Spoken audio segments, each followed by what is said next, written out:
अस्सलाम वालेकुम। आज हम प्रोक्योरमेंट मॉड्यूल परचेज़ मॉड्यूल के बारे में डिस्कस करेंगे। इसका मैं आपको जो फ़्लो चार्ट है वो भी दिखा देता हूँ, उसके बाद हम इसकी एंट्रीज़ करेंगे। तो परचेज़ मैनेजमेंट सिस्टम होता है जिसमें हम चीज़ें परचेज़ करते हैं। वो सिस्टम में कैसे परचेज़ की जाती है, जो इन्वेंट्री हमने बनाई थी पिछले मॉड्यूल में। जैसे कि यहाँ पे लिखा है, purchase management is a system that is used for order placement for the timely receipt of inventory stock. It's streamlines the purchasing and inventory control process of an organization for greater efficiency and lower cost। इसमें हम क्या करते हैं कि जो inventory का order करते हैं उसको रिसीव करते हैं और अपने स्टॉक में उसको रखते हैं। तो इस सबसे पहले वेंडर डेफिनेशन होता है, इसमें वेंडर डिफाइन किया जाता है। फिर वो परचेज रेक्विजिशन बनती है, डिपार्टमेंट से डिमांड आती है। जिस तरह डिफरेंट डिपार्टमेंट्स होते हैं तो उनसे डिमांड आती है कि हमें ये चीज़ चाहिए, वो परचेज रेक्विजिशन होती है। फिर उसके रेक्विजिशन से रिक्वेस्ट फॉर प्रोक्योरमेंट बनाते हैं। वही रेक्विजिशन हम डिफरेंट यानी कि वेंडर्स को देते हैं कि हमें इसकी कोटेशन दें, उनकी परचेज कोटेशन आती है। फिर उससे कंपैरिजन स्टेटमेंट बनाते हैं जो हमें कम प्राइस में मिलता है, जिससे भी रेट, उसको हम परचेज ऑर्डर इशू कर देते हैं। तो परचेज ऑर्डर फिर दो तरह का होता है, एक लोकल वेंडर्स के लिए और एक इंपोर्ट के लिए। इंपोर्ट के लिए जो होगा उसको इनबाउंड शिपमेंट हम बोलते हैं, उसी के ऊपर एक बटन होता है। उसके बाद मटेरियल आता है, वो वेंडर हमें मटेरियल भेजता है, मटेरियल इंस्पेक्शन करते हैं, मटेरियल रिसीव नोट उसका बना लेते हैं। और उसके बाद फिर अगर कुछ चीज़ हमें नहीं ठीक लगती तो उसको हम रिटर्न भी कर देते हैं, परचेज रिटर्न होती है। इसके बाद अगला होता है, उसकी इनवाइस बनती है और पेमेंट होती है, और उसका वेंडर क्रेडिट, ये भी परचेज रिटर्न ही होती है, वो भी बना सकते हैं, वो अकाउंट्स पेएबल में आ जाता है। अभी हम जस्ट परचेज मैनेजमेंट सिस्टम को डिस्कस करेंगे, प्रोक्योरमेंट को। इसका एक फ्लो चार्ट भी है अकाउंट पेएबल का। इसमें ऐसे होता है कि परचेज रेक्विजिशन है, कंपैरेटिव स्टेटमेंट है,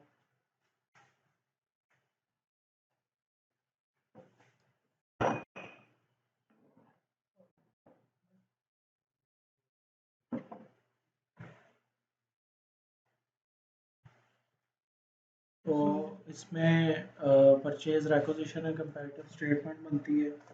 उसके बाद परचेज ऑर्डर, वो अगर अप्रूव हो जाती है तो परचेज ऑर्डर बनता है। फिर इनवर्ट गेट पास के बाद inspection note, item receive accept हो जाती है तो जीआरएन बनता है उसका, ठीक है। उसके बाद पेएबल इनवाइस और पेमेंट, और लास्ट पे ये ख़त्म हो जाता है। तो ये पूरा एक प्रोक्योरमेंट ऑर्डर टू पे साइकिल है। इसमें purchase, inventory, account payable module इसमें ऐड होते हैं। तो इसमें तीन मॉड्यूल मतलब कि इंटरलिंक आ रहे होते हैं। जब हमारे पास इन्वेंट्री आती है तो उसका जो है वो जीआरएन बनती है, ठीक है, गुड रिसीट नोट, उससे इन्वेंट्री अपडेट हो जाती है। तो इसको हम सिस्टम में देखेंगे कि किस तरह हम लेकर चलते हैं, ठीक है, और उसमें किस तरह से ट्रांजैक्शन हो रही होती हैं। तो सिस्टम की स्क्रीन पर हम आ जाते हैं।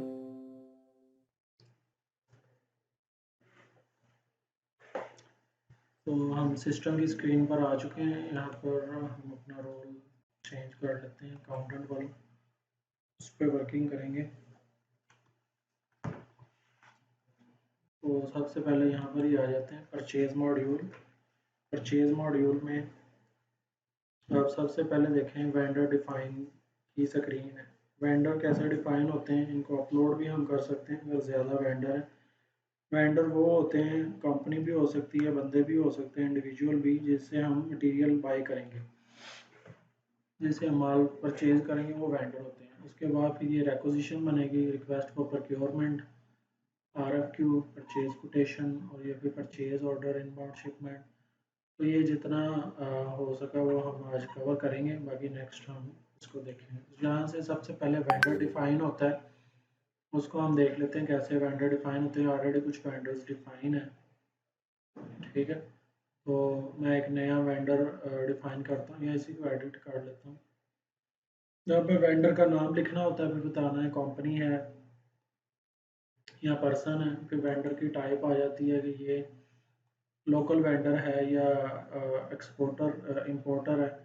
वो भी मैं आपको बताता हूँ कहाँ से हम ये चीज़ें डिफाइन कर सकते हैं। कि पेमेंट टर्म्स उसकी सिलेक्ट होती हैं कि 100% एडवांस है या 30 डे क्रेडिट है, और यहाँ पे उसका पेएबल का अकाउंट भी लगा सकते हैं। अगर ना लगाएं तो बाय डिफ़ॉल्ट ये अकाउंट पेएबल में इसका बैलेंस जाएगा। फिर नीचे इसका सिटी एरिया एड्रेस वगैरह मोबाइल नंबर ये सारी चीज़ें आ जाती हैं। फिर क्लासिफिकेशन में इसकी कंपनी जो हमारी कंपनी है वही होता है। यहाँ पे कॉन्टैक्ट पर्सन उसका आ जाता है कि कौन सा बंदा उसकी तरफ से हमसे कॉन्टैक्ट करेगा। तो ये हम यहाँ पर कॉन्टैक्ट पर्सन भी उसका लगा सकते हैं कि उसका जो ऑर्डर लेगा बंदा वो कौन होगा, उस कंपनी की तरफ से कॉन्टैक्ट पर्सन। तो यहाँ पर हम लेट्स सपोज लिख लेते हैं रिजवान, तो कहते हैं परचेज मैनेजर। यहाँ पे उसका कोई CNIC भी दे देंगे, उसका फ़ोन नंबर आ जाएगा। ये चीज़ें हम सेव कर सकते हैं। इसको कहते हैं is a primary contact person.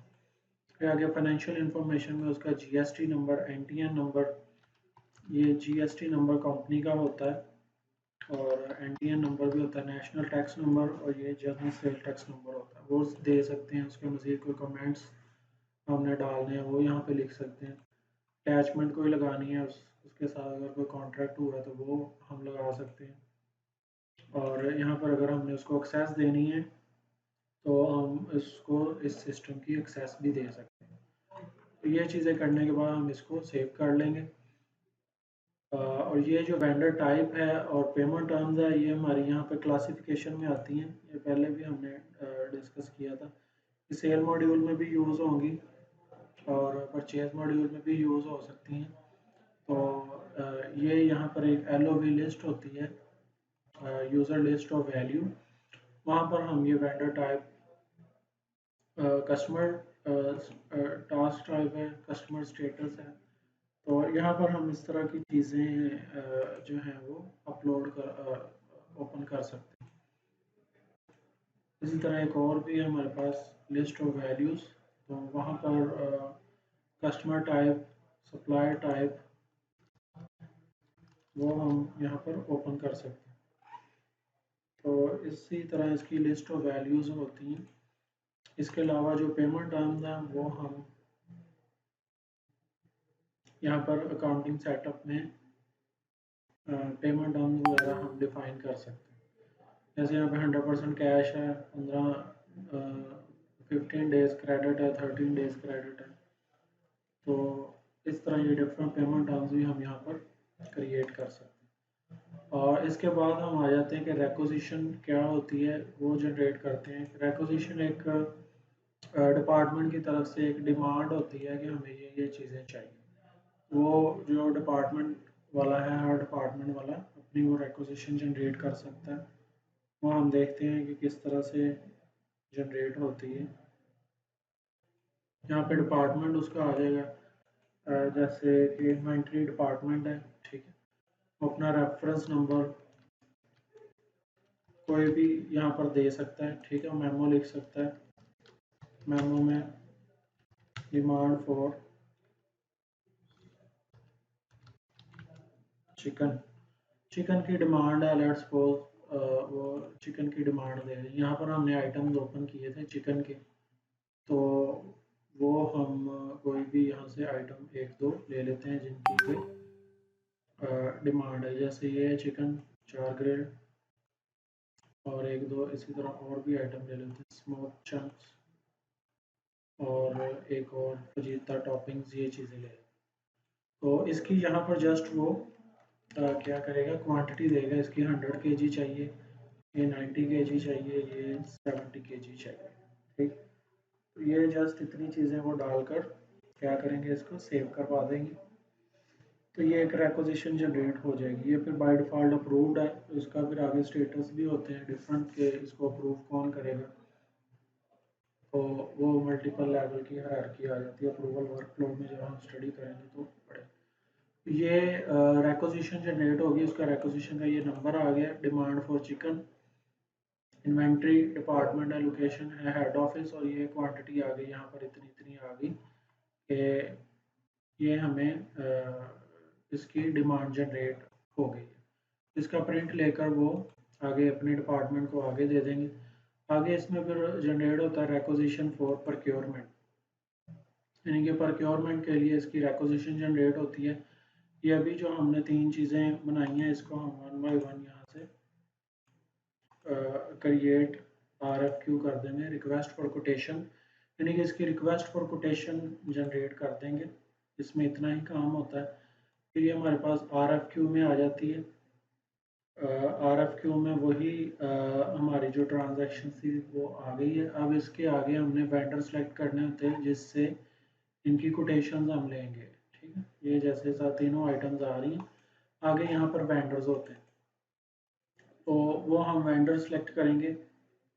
जैसे ये पहला वेंडर है, लेट्स सपोज ये है, ठीक।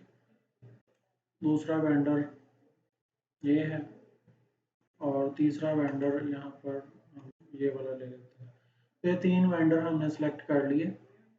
इसको सिलेक्ट करके जस्ट हमने सेव करवा देना होता है। तो ये सेव करवाएंगे तो इसकी ये देखें आगे ट्रांजैक्शन आगे मज़ीद क्रिएट हो जाएंगी परचेज कोटेशन में। तो तीन वेंडर्स जिनको हमने सेव किया उनकी यहाँ पर कोटेशन की जो एंट्रीज हैं वो बन गई हैं। अब तीनों जो हैं वो अपने अपने उसके क्या करेंगे, रेट डालेंगे। ठीक है, तीनों अपने अपने वो यहाँ पर उसके रेट डालेंगे सिस्टम में। यहाँ से हम एक्शन से कॉलम बटन पे जाकर जो भी कोई चीज़ अगर हमने यहाँ पे वेंडर को शो करवाना तो वो भी हम शो करवा सकते हैं।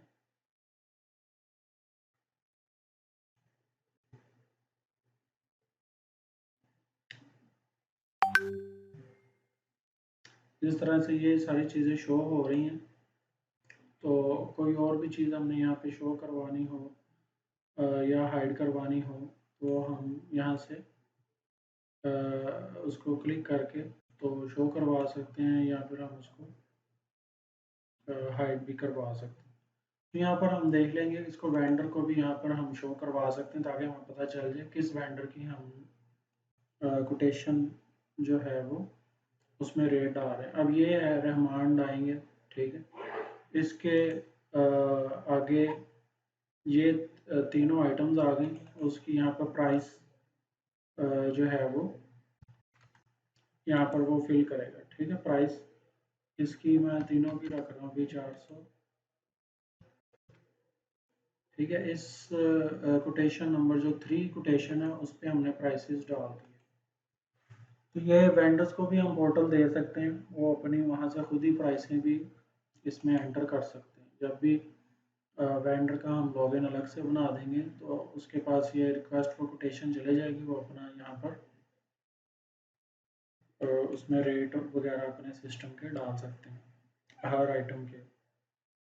अब इसके हम रेट डालेंगे। यहाँ पर ये दूसरा सप्लायर है, इसके हम 450 डाल देते हैं, इसका ये 350 और इसका एक 420 हम डाल देते हैं। डिफरेंट रेट डाल देते हैं डिफरेंट वेंडर्स के। ये परचेज कोटेशन नंबर 1 है, ठीक।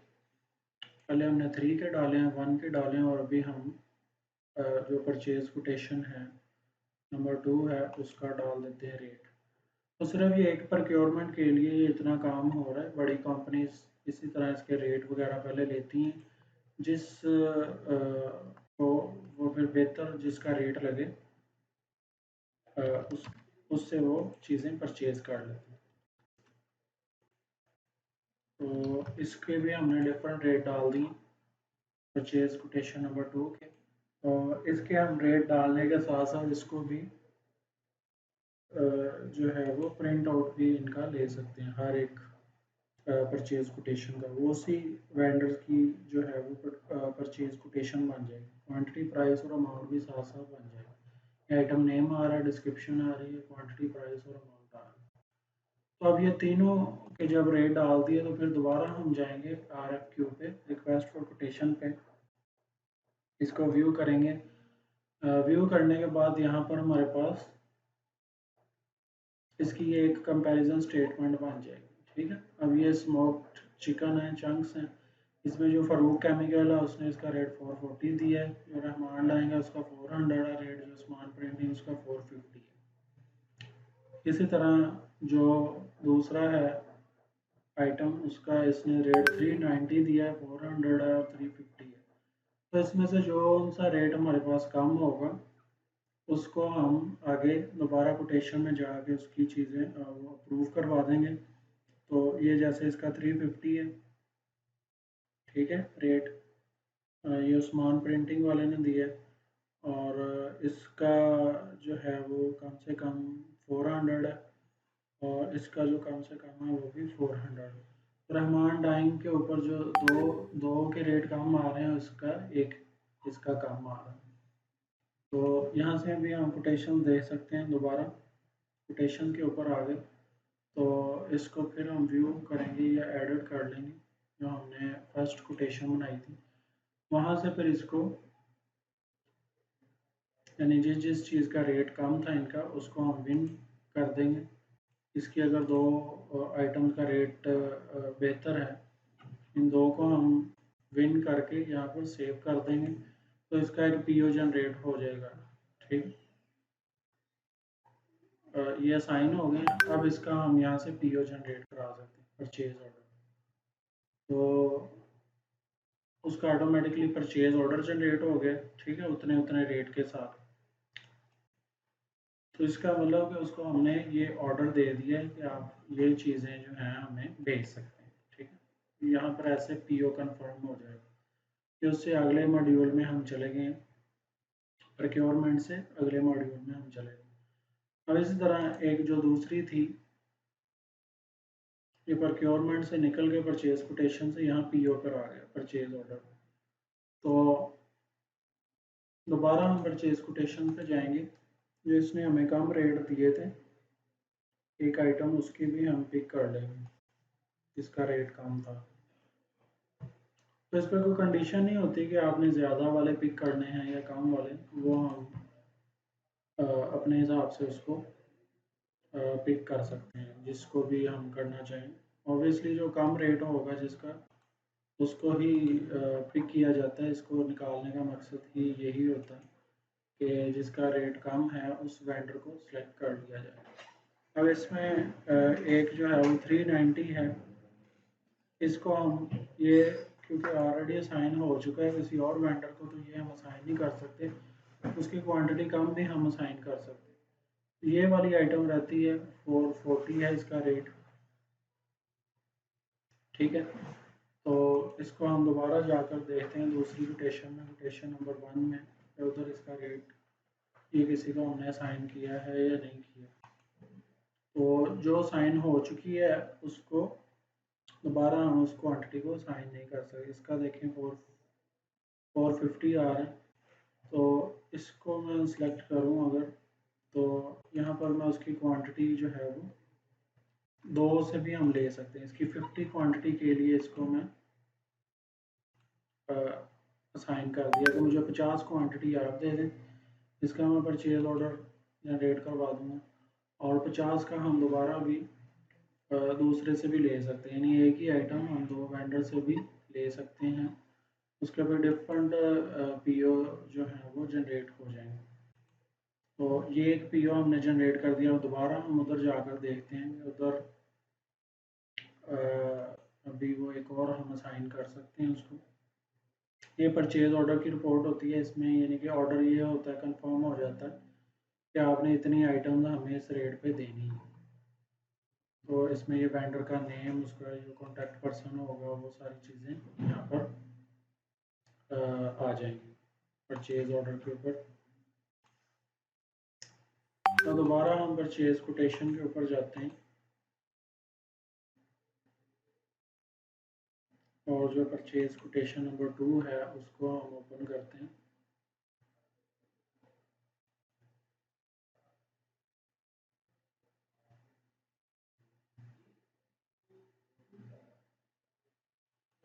तो यहाँ पर देखें ये ऑलरेडी असाइन हो चुका है किसी और को, तो अब हम दोबारा इसको जो है वो साइन नहीं कर सकते। तो वो एक दफ़ा ही जिसको साइन कर दिया उतना ही हम उसको साइन कर सकते हैं, दोबारा साइन नहीं कर सकते। इसकी बाकी आगे जो है वो रिपोर्ट्स वगैरह भी होती हैं पेंडिंग। इसकी रिपोर्ट्स हम देखेंगे कि कौन कौन सी रिपोर्ट है इसकी।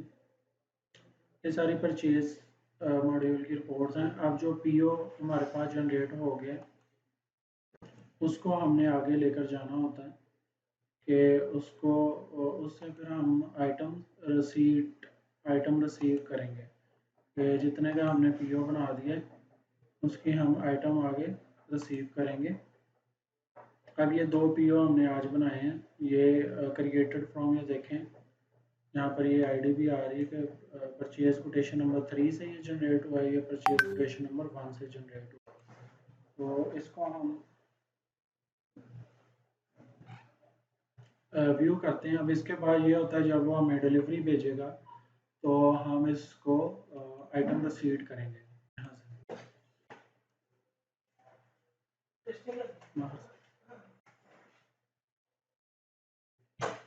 इसकी हम आइटम रिसीट बनाएंगे। यहाँ पर ये मल्टीपल टाइम्स में भी हम आइटम रिसीव कर सकते हैं, यानी कि वो हमें पहले लेट्स सपोज हमारी क्वांटिटी 70 और 100 है, तो उसमें मैं भी पहले 50 भेजे हों, इसके 30 भेजे हों, 30 केजी, तो उतनी क्वांटिटी हम रिसीव कर लेंगे। यहाँ पर हम ड्राइवर नेम उसका डाल सकते हैं, कौन सा बंदा लेकर आया,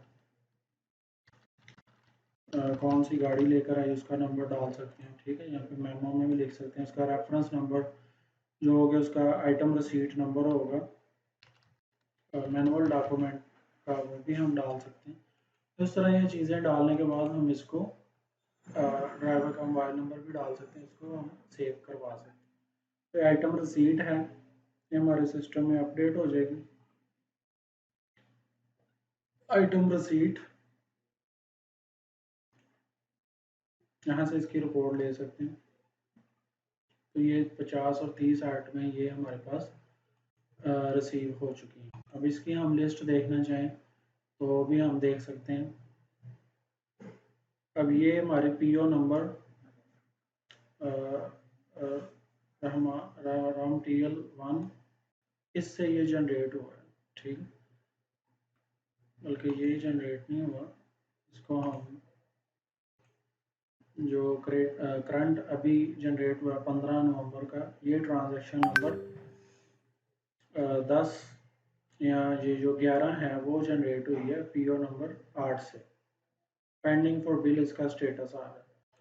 अब हम दोबारा जाकर अगर इसका एक और भी फॉर्म होता है पेंडिंग रिसीव ऑर्डर लिस्ट, अभी ये आइटम रिसीव नोट बना, पेंडिंग रिसीव ऑर्डर लिस्ट में जाकर हम इसको दोबारा भी रिसीव कर सकते। अब यहाँ पर जो जो pending for receive item receipts हैं वो यहाँ पर शो हो रही होंगी। हम आइटम रिसीव एंटिटी सेलेक्ट करेंगे, एंटिटी सप्लायर है, उस्मान प्रिंटिंग है, जैसे उसको सिलेक्ट कर लेते हैं, उसकी आइटम यहाँ पर आगे 50 आ जाएगी। और इसी तरह अगर हम किसी और को रहमान नाइम को भी दोबारा सेलेक्ट करते हैं तो उसकी भी ये 2 आइटम्स आ रही हैं। अब उसमें से 50 हमने रिसीव की थी, 100 में से 50 अभी पेंडिंग है। ठीक, उसकी दोबारा हम आइटम रिसीट बना सकते हैं, 50 जो पेंडिंग थी उसकी अलग आइटम रिसीट बन जाएगी। ठीक है, यहाँ पर ये सिस्टम दोबारा इसका हम आइटम रिसीट बना रहे हैं। तो ये इस तरह मल्टीपल टाइम्स में हम आइटम रिसीट बना सकते हैं। तो यहाँ तक जो पहली अकाउंटिंग की एंट्री है वो यहाँ पर होती है। Accounting entry unbilled payable stock in trade debit और अनबिल्ड पेएबल क्रेडिट। पहली जो एंट्री है वो यहाँ पर हो रही होती है सिस्टम में, यानी कि स्टॉक अपडेट हो जाता है और अनबिल्ड पेएबल क्रेडिट हो जाती है। और यहाँ पर एक और भी ऑप्शन होता है लैंडेड कॉस्ट का। लैंडेड कॉस्ट से मुराद है कि इसके ऊपर आपने अगर कोई खर्चे वगैरह डालने हैं, जैसे कोई फ्रेट एक्सपेंस वगैरह हो जाता है, तो वो भी हम यहाँ पर डाल सकते हैं।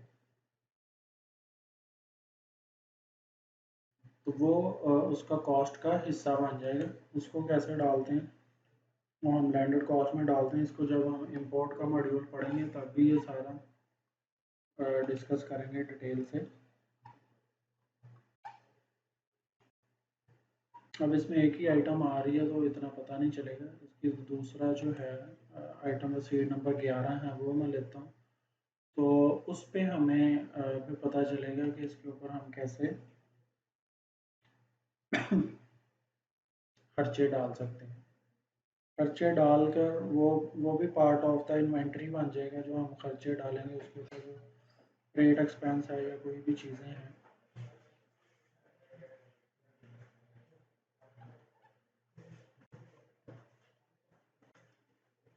तो यहाँ से हम वो लैंडर कॉस्ट के खर्चे वगैरह जो भी हैं वो हम यहाँ से डाल सकते हैं। इसको मैनुअल भी ले सकते हैं। और इसकी कॉस्ट कैटेगरी हम डिलीवरी ऑर्डर, डिलीवरी एक्सपेंस वगैरह, लोकल ट्रांसपोर्टेशन चार्जेस 500, और इसको हम बाय वैल्यू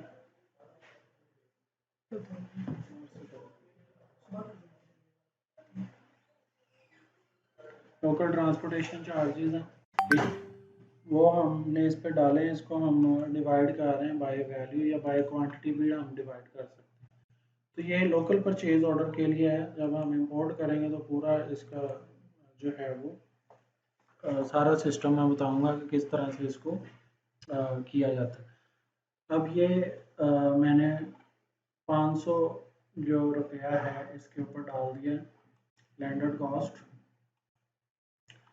तो ये इसकी रेट के ऊपर ये डिवाइड हो जाएगा विद प्रोपोर्शन टू क्वांटिटी, ठीक। अभी इसमें इसका वाउचर भी हम देख लेते हैं इसकी क्या एंट्री हो रही है। यहाँ पर देखिए लोकल ट्रांसपोर्टेशन चार्जेस 500 क्रेडिट हो गए हैं, स्टॉक इन ट्रेड पे वो ऐड हो चुके हैं, 32,500 हो चुका है। तो इसकी जो रिपोर्ट्स हैं वो हम यहाँ पर देख सकते हैं। Purchase order detail, purchase order summary, daily item receipt, pending purchase order for seat. तो ये सारी इसकी जो रिपोर्ट्स हैं प्रोक्योरमेंट मॉड्यूल की, वो हम यहाँ पर डिस्कस देख लेते हैं। ये जो सारी चीज़ें हैं मैं आज की या कल की रिपोर्ट सिर्फ निकालता हूँ ताकि हमें पता चल जाए हमने क्या क्या रिसीव किया। अगर 15 तारीख की हम डेट वाइज भी रिपोर्ट देख सकते हैं, ठीक। अब 15 से 15 नवंबर तक की रिपोर्ट मैंने निकाली। ये रहमान डाइंग है, ठीक है। इसके ये परचेज ऑर्डर हमने बनाए थे। परचेज ऑर्डर नंबर 8 है और 6 है। तो ये रहमान डाइंग, फरूक केमिकल, इसकी ये दो आइटम थी, इतनी इतनी क्वांटिटी थी, ये रेट है, ये अमाउंट है। इसके आगे स्टेटस भी आ रहे हैं। पार्शली आइटम रिसीट हो चुका है, फुली बिल्ड हो चुका है। और फुली बिल्ड का मतलब बिल बन चुके हैं। पार्शल आइटम रिसीव मतलब पार्शली रिसीव हुई हैं कुछ आइटम्स। तो इसके लेफ्ट साइड पे यहाँ पर भी स्टेटस भी होते हैं डिफरेंट। अगर हम किसी एक का देखना चाहें तो वो फिल्टर करके एक का भी देख सकते हैं। दो का देखना चाहें तो वो भी आइटम वाइज देखना चाहें वो भी देख सकते हैं। तो ये परचेज ऑर्डर की रिपोर्ट होती है। इसी तरह परचेज समरी रिपोर्ट होती है। यहाँ पर ये ओवरऑल परचेज समरी आ जाती है कि क्या क्या परचेज हुआ है। आइटम वाइज ही वो यहाँ पर हमारे पास शो हो जाती हैं कितनी कितनी आइटम्स आई। अब ये आइटम्स आई हैं हमारे पास 50 है, 50 है और ये 50 तीनों आइटम्स आई हैं इतने रेट के साथ। तो यहाँ पर भी कैटेगरी होती है, आइटम कैटेगरी वाइज हम इसको फिल्टर आउट कर सकते हैं। और इसी तरह ये डेली आइटम रसीट है। ये आइटम रसीट की रिपोर्ट है कि कौन कौन सी आइटम हमारे पास आज के हवाले से कौन कौन सी आइटम जो हैं वो रिसीव हुई। तो इसको भी हम देखना चाहें, ये आइटम रसीट से ये रिपोर्ट बनती है, ठीक है। तो ये जैसे जो एंटिटी का नाम आ रहा फरूक केमिकल, रहमान डाइंग, तो इससे ये तीन चीज़ें हमने रिसीव की क्योंकि हमने 50 पहले रिसीव कर ली थी, 50 बाद में की थी, ये 2 दफ़ा आ रहा।